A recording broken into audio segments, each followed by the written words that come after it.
Hi, this is Engine Talk. Here you can see that today we are drilling out the rivets of the inner door panel of the Skoda Laura to replace a broken power window winder.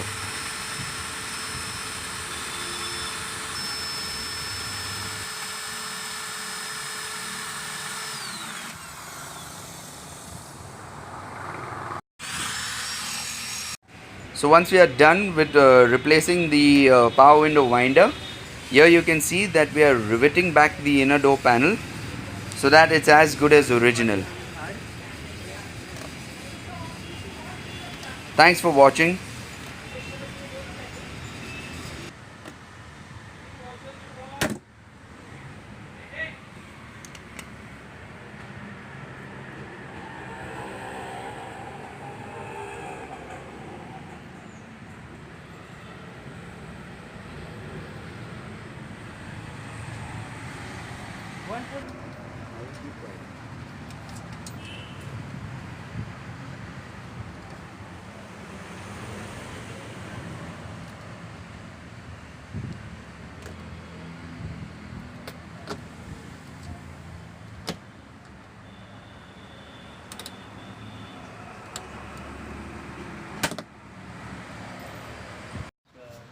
Now when he comes, you can see again.